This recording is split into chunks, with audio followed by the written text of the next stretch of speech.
Ingat, yang sering menggagalkan doa kita adalah perkataan kita dan perbuatan kita. Kita doa minta Tuhan menyembuhkan kita.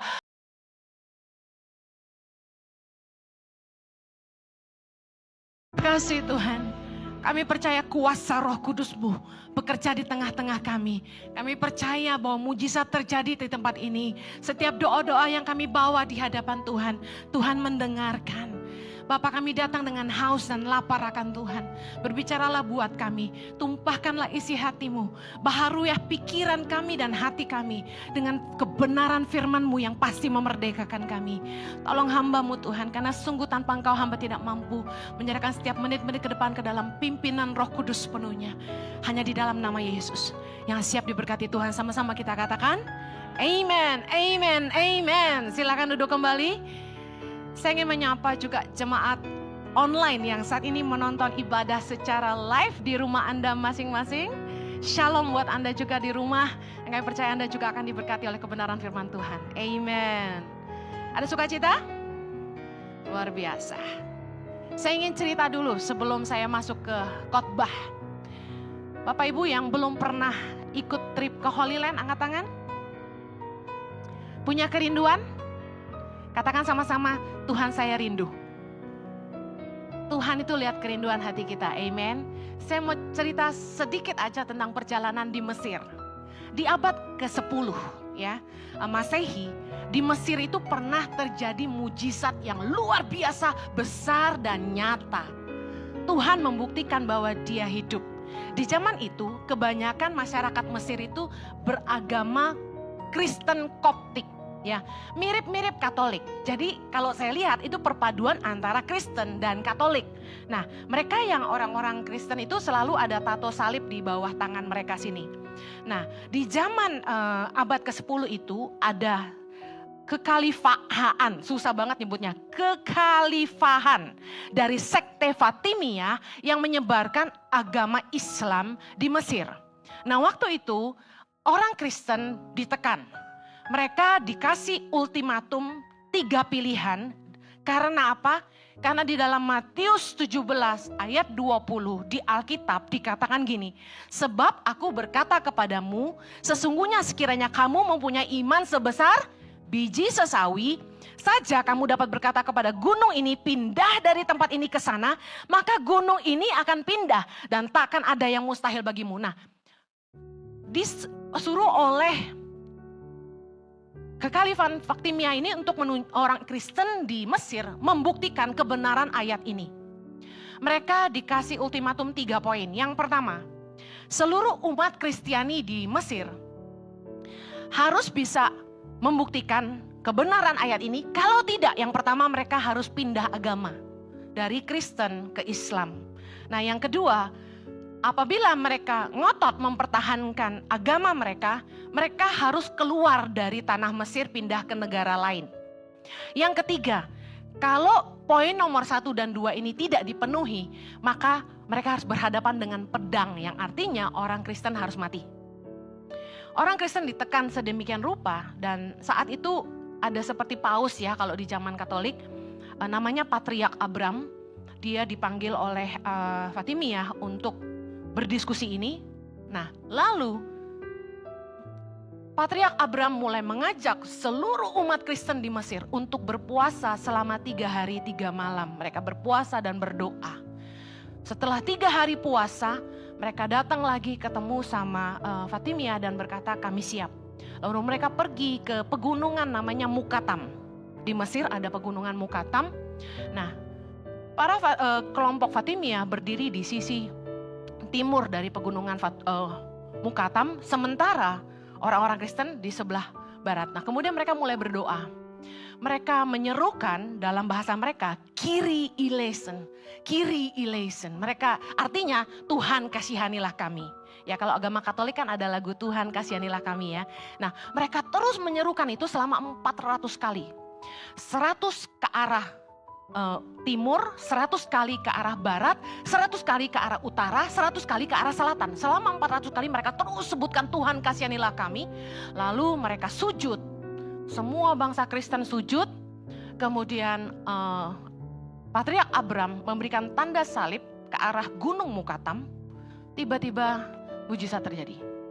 Terbelahlah gunung itu sampai ke tanah, kemudian terangkat dan berpindah sejauh 3 kilometer dari kota Kairo. Kalau Anda search di Google, kisah ini Anda bisa temukan, which is real, nggak palsu. Dan sampai hari ini berdirilah gereja yang bernama, sebenarnya nama gereja aslinya itu Simon the Tanner Church. Simon the Tanner Church. Dia seorang penyamak kulit yang mendapatkan pewahyuan dari Tuhan bagaimana melakukan gunung ini supaya bisa pindah. Nah, tapi kita sebut dengan gereja sampah. Sangat terkenal, menjulang sangat indah ya. Baunya sedikit bau sampah. Kenapa? Karena masyarakat Kristen yang dibuang ke daerah ini, mereka menjadi para pemungut sampah. Tapi mereka tidak miskin ya, mereka kerja pemungut sampah, mereka hidup begitu bau ya suasananya waktu kita masuk ke sana. Tapi gerejanya megah dan sering terjadi mujizat di sini, luar biasa. Nah, saya ingin kita menarik sebuah pelajaran. Pelajaran apa yang kita bisa petik dari kisah ini? Dunia itu pengen lihat Tuhan itu benar-benar hadir di tengah-tengah kita. Dunia pengen lihat bahwa iman kita, orang percaya, itu sungguh-sungguh nyata dalam hidup kita. Mereka pengen lihat bahwa iman kita is real. Buktikan Tuhan itu hidup dalam hidupmu. Keluargamu yang belum percaya Tuhan, apakah mereka bisa lihat Tuhan ada di dalam hidupmu? God's power is real in the midst of you. Gereja harusnya bukan bikin rusuh, bukan bikin macet aja. Tapi gereja harus menjadi tempat di mana Allah hadir dan menyatakan kuasanya. Yang percaya katakan amin. Saya bersyukur dalam hidup kami, God is so real. Saya bersyukur saya tidak jadi pendeta kaya raya. Why? Kalau saya kaya raya, apa yang saya kerjakan hari ini bagi Indonesia bersama suami saya tercinta akan menjadi sesuatu yang biasa. Betul? Ya wajarlah.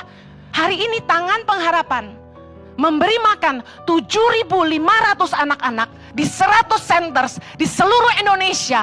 Mulai dari Nias Mentawai sampai ke Papua. Dari Maluku Utara, Sulawesi, Kalimantan sampai ke NTT dan Jawa. Saya mau kasih tahu, bukan karena kami orang kaya, tapi karena mujizat Tuhan itu nyata. Katakan amen. Amen.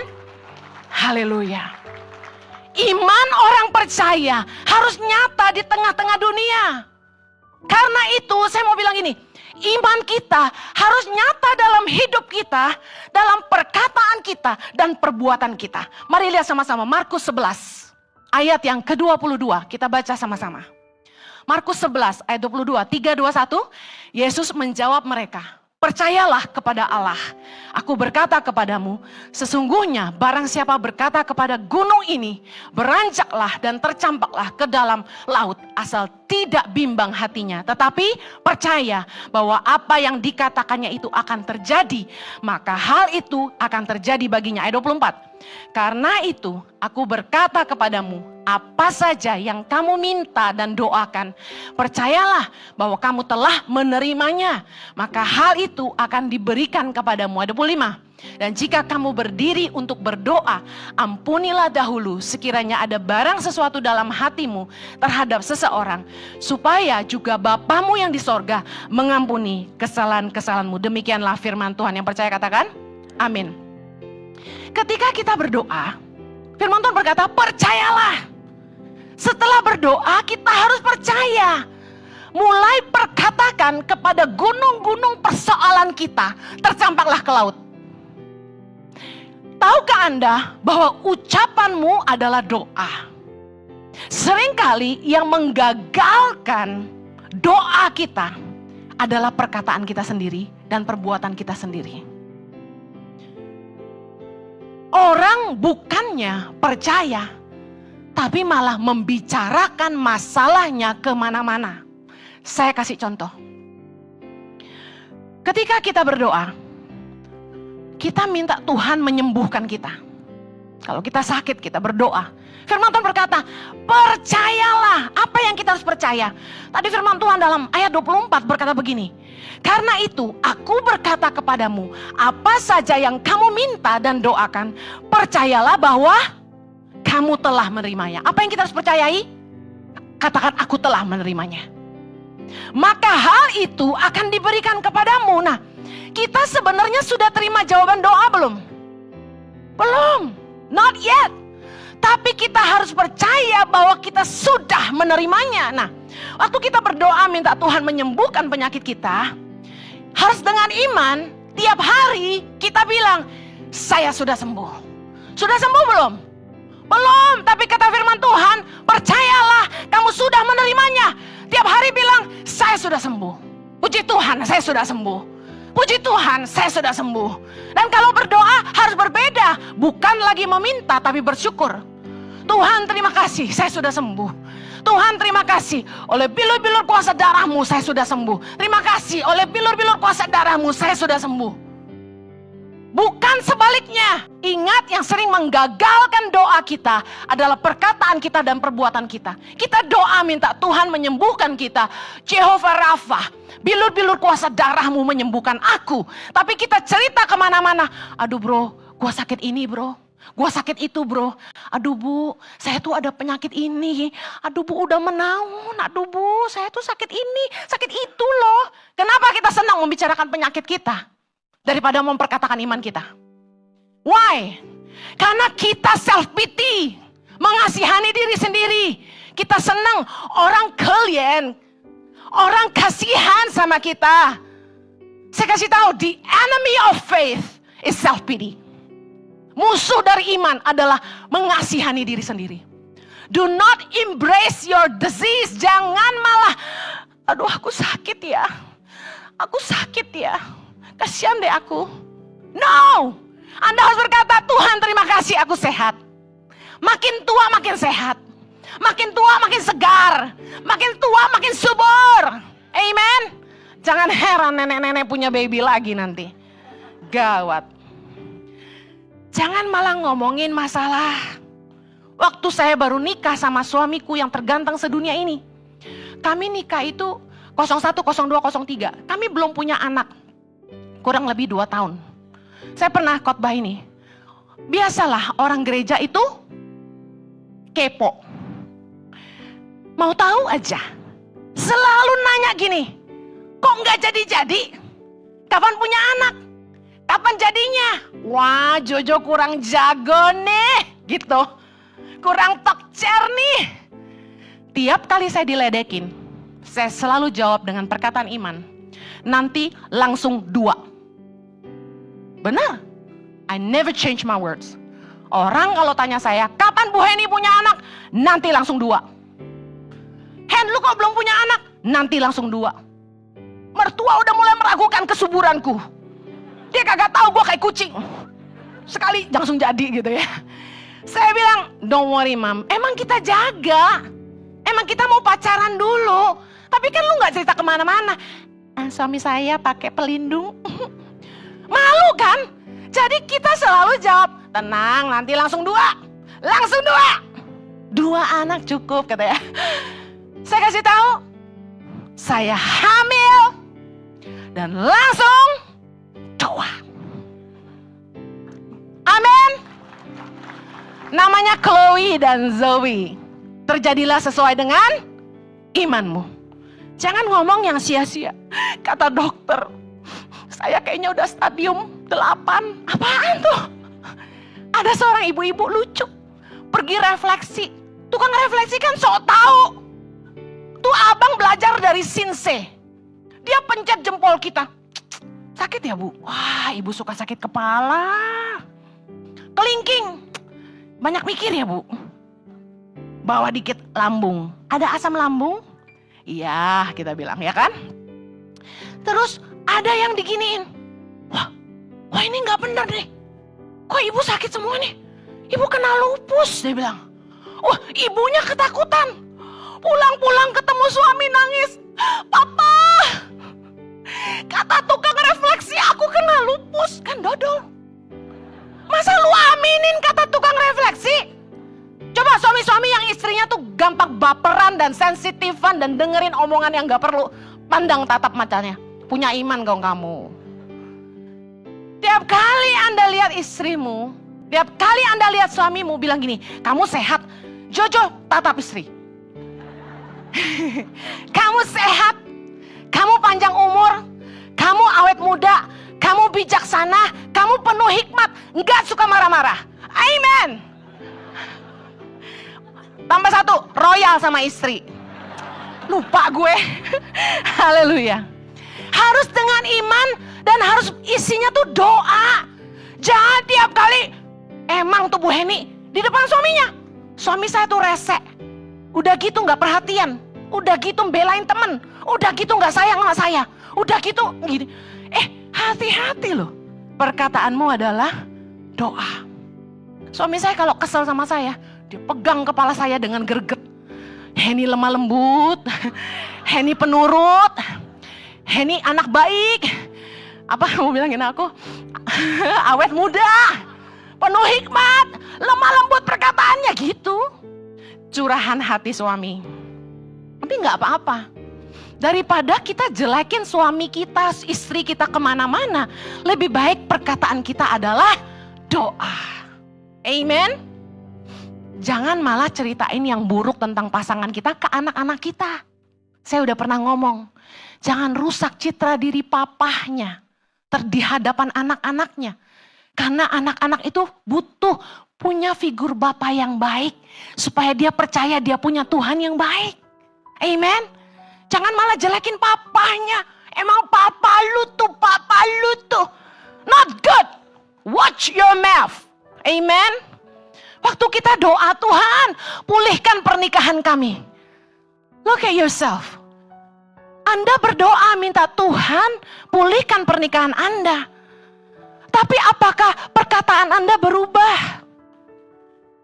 Ingat, yang menggagalkan doa kita adalah perkataan dan perbuatan kita. Minta Tuhan pulihkan, tapi dikit-dikit ngomong cerai. Selalu mudah emosi, selalu baperan, gampang tersinggung. Istri gak maksud, suami tersinggung. Suami gak masuk, istri tersinggung. Baperan. Suami selalu bicara kasar sama istri. Istri juga sama, ngomongnya kasar. Suami lebih mengutamakan orang tua dan teman-teman dan keluarganya daripada istri dan anak-anaknya. Sementara istri lebih menangin keluarganya dan teman-temannya. Gimana ketemu nih? Doa harus disertai dengan perbuatan. Kita harus berubah. Ngomong gak boleh kasar. Nada gak boleh tinggi. Biarpun emosi, tahan dulu. Firman Tuhan berkata, kalau kamu marah, duduklah di tempat tidurmu dan tetaplah diam. Why? Mana bisa sih marah diam, Bu Heni? Maksud firman Tuhan, kuasai dirimu. Kalau kita ngomong saat kita marah, keputusan yang kita buat pasti salah. Saya sudah bilang, jangan buat keputusan saat marah, jangan berjanji saat gembira. Hati-hati. Istri gak mau nurut, suami juga gak respect sama istri. Istri maunya menang sendiri, suami maunya senang sendiri. Gak akan ketemu. Kalau kita berdoa supaya pasangan kita berubah, jangan nuntut pasangan berubah. Habisnya suami saya gini, Bu Heni. Habisnya istri saya begini, Bu Heni. Gak ketemu. Saya kasih tahu ya, rahasianya. Tuhan dengar doa orang benar. Tuhan dengar doa orang-orang yang rendah hati. Selama Anda masih terus merasa benar, lebih benar dari pasanganmu, bukan orang benar tapi merasa benar, dan terus menyalahkan pasanganmu, Tuhan juga tidak dengar doamu. Karena intinya gini, besi menajamkan besi, orang menajamkan sesamanya. Proses dalam hubungan itu menajamkan kita, mengikis yang gak bagus-bagus, mengikis sifat-sifat buruk kita, ego-ego kita. Sebenarnya yang sulit menyatukan kita adalah kesombongan. Yesaya 57 ayat 15, mari kita lihat. Tuhan bersemayam di atas doa orang-orang rendah hati.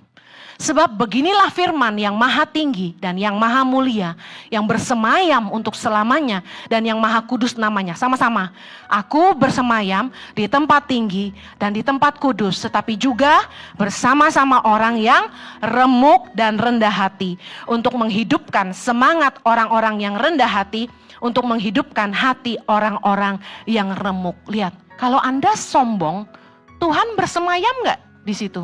Gak akan. Tuhan akan dengar doa orang-orang yang rendah hati. 2 Tawarikh 7 ayat 14. Dan umatku yang atasnya namaku disebut merendahkan diri, berdoa dan mencari wajahku, lalu berbalik dari jalan-jalannya yang jahat, maka sama-sama aku akan mendengar dari sorga dan mengampuni dosa mereka serta memulihkan negeri mereka. Kalau kita mau doa kita buat pasangan kita didengar, kita harus rendah hati. Jangan merasa benar. Kadang-kadang tuh gini, orang tuh udah salah, sombong lagi. Suami istri coba perhatiin kalau udah bertengkar. Udah salah, biasanya yang salah tuh malah lebih marah dan lebih galak. Kenapa? Soalnya dia gak mau disalahin. Untuk nutupin kesalahannya, dia yang marah. Lebih galak sama pasangannya. Markus 11 ayat 25. Sebelum mujizat itu terjadi, ayat 25 berkata, dan jika kamu berdiri untuk berdoa, ampunilah dahulu sekiranya ada barang sesuatu dalam hatimu terhadap seseorang, supaya juga Bapamu yang di sorga mengampuni kesalahan-kesalahanmu. Kalau kita mau Tuhan memulihkan kita, ampuni dulu kesalahan orang lain. Hati yang gembira adalah obat yang manjur. Tapi orang yang sakit hati udah pasti banyak penyakit. Anda mau sehat, gampang, ampuni kesalahan orang. Murah hatilah dalam mengampuni. Shake your hand off, ampuni. Lepaskan.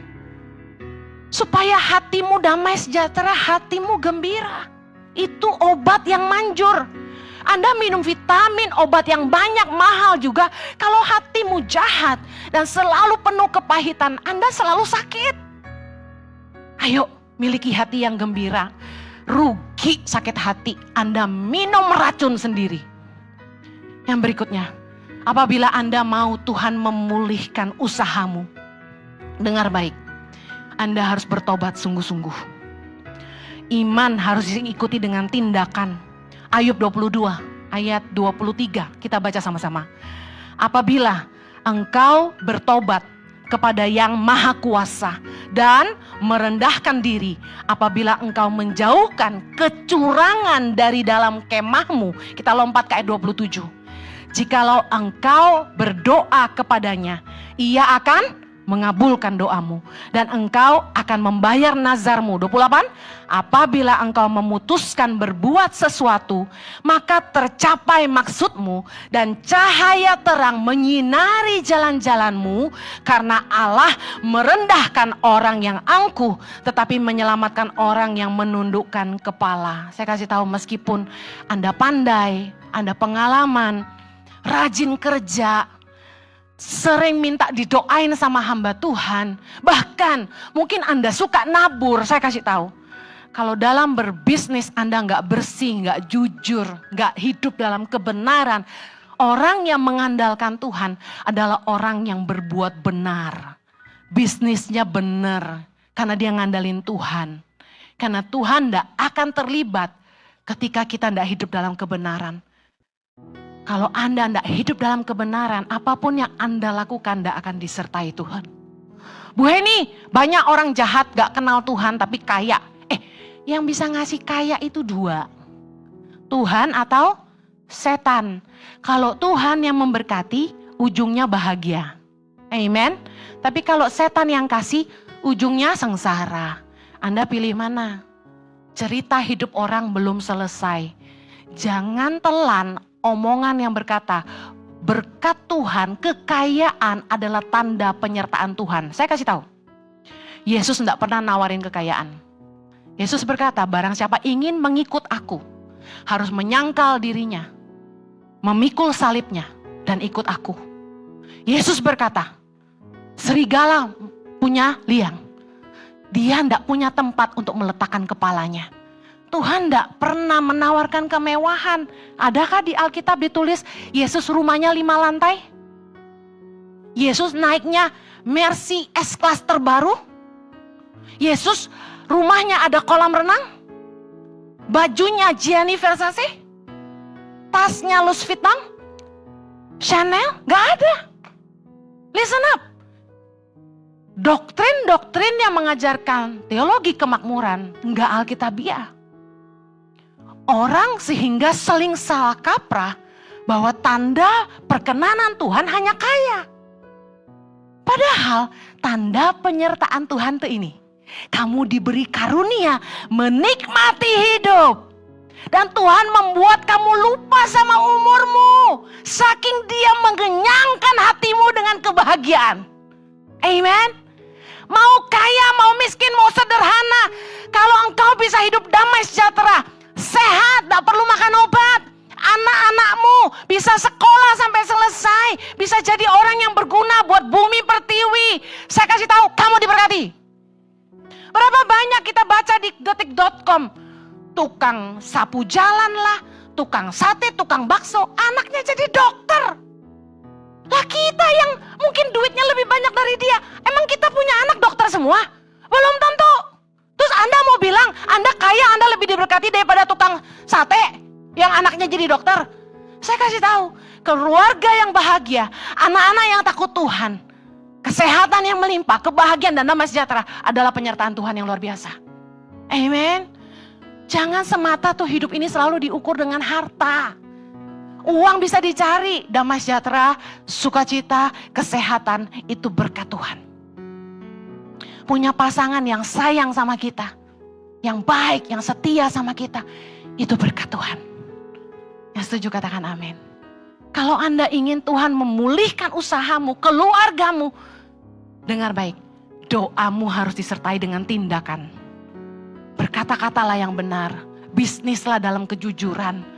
Jangan cuma bisnis buat cari harta, tapi bagaimana usahamu jadi berguna, bisa nolong hidup orang lain.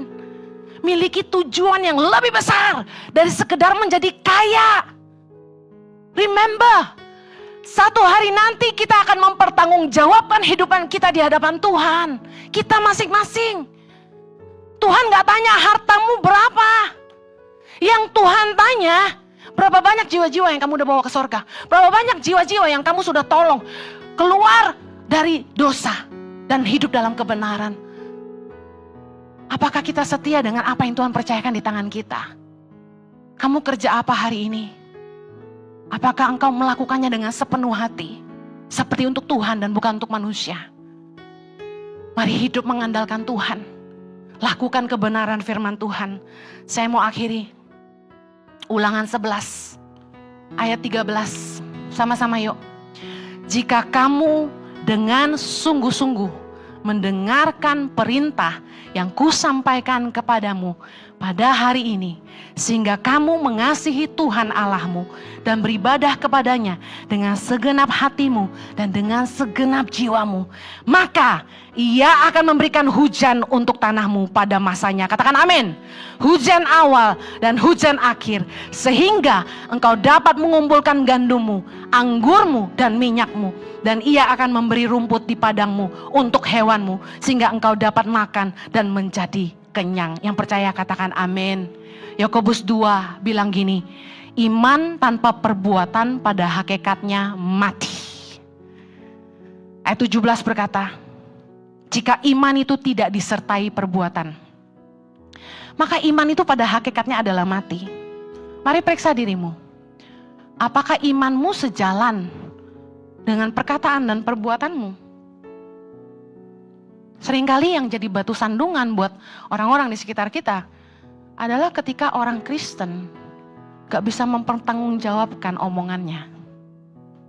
Semalam saya sama suami dikasih temen link Netflix atau YouTube itu sayang? Hah? Oh Disney. Kita nonton tentang kejatuhan sebuah gereja besar. Gereja yang sangat besar. Yang kami sangat kagumi. Waktu saya nonton itu, saya tuh kayak sedih gitu loh. Tahu gak kesedihan saya apa? Kenapa ya hamba-hamba Tuhan besar itu rata-rata jatuh? Bukan kejatuhan mereka saja yang saya sedihkan. Tapi kan membuat orang jadi bertanya, Tuhan di mana gitu. Katanya mereka punya roh Allah. Lalu yang bikin saya paling terluka adalah gini. Bagaimana dengan mungkin ratusan ribu sampai jutaan jiwa-jiwa yang menjadi kecewa dan meninggalkan Tuhan. Kehilangan imannya. Karena kecewa melihat hamba-hamba Tuhan yang mereka dengar, mereka kagumi, mereka percayai jatuh. Lalu kami lihat diri kami. Saya doa tadi pagi, saya bilang gini, Tuhan, biarlah roh-Mu yang hidup, yang senantiasa menuntun kami. Bukan untuk mencari ketenaran, kekayaan, kekuasaan. Really, I don't want all that, really. Saya mungkin akan lebih happy, gereja gak usah terlalu besar, tapi semua cinta Tuhan. Semua hidupnya berubah, berbalik dari jalan-jalan yang jahat dan ikut Tuhan sungguh-sungguh. Rumah tangga dipulihkan. Yuk tolong yuk, yang bertengkar sampai gak ada jalan keluar, sampai mau bercerai, ketemu kami dulu deh. Jangan bercerai, jangan. Suamimu salah sesalah-salahnya, istrimu sesalah-salahnya. Saya kasih tahu, pernikahan kedua tidak menjamin kamu lebih bahagia. Ampunilah, ampunilah. Orang yang memilih untuk mengampuni akan dipenuhi damai sejahtera. Dan kasih Tuhan akan memampukan kamu untuk rendah hati dan terima pasanganmu. Yuk kita hidup sungguh-sungguh buat Tuhan. Biarlah kuasa Tuhan itu nyata di tengah-tengah kita, orang percaya. Bahwa ada mujizat yang terjadi di tengah-tengah kita. Orang mau cerai tidak jadi cerai. Orang yang berdosa datang ke sini berbalik, langsung bertobat. Saya bersyukur waktu saya bawa grup ke Israel, Holy Land bulan September ini. 2 minggu lalu, mujizat terjadi. Orang-orang ini berbalik kepada Tuhan. Menyerahkan hati mereka kepada Tuhan. Dan Pak Jojo baptis mereka semua. Mereka yang tadinya pada mau bercerai, tidak jadi bercerai. Saya bersyukur sama Tuhan. Katakan Dia baik, mari pejamkan matamu. Katakan Engkau baik Tuhan. Kami rindu kuasa-Mu nyata di tengah-tengah kami. Kuasa-Mu nyata di hidup kami. Tuhan, kami percaya bahwa segala pergumulan yang kami doakan, kami telah menerimanya. Katakan aku telah menerimanya. Mari mengucap syukur, katakan terima kasih Tuhan. Engkau telah menyembuhkan aku. Terima kasih Engkau telah memulihkan pernikahanku. Engkau telah menyelamatkan anak-anakku. Engkau telah memulihkan hidupku. Engkau telah memulihkan usahaku. Mari mulai mengucap syukur. Mulai mengucap syukur. Terima kasih Tuhan. Saya bersyukur Bapa. Di dalam nama Yesus. Di dalam nama Yesus. Yang percaya sama-sama kita katakan.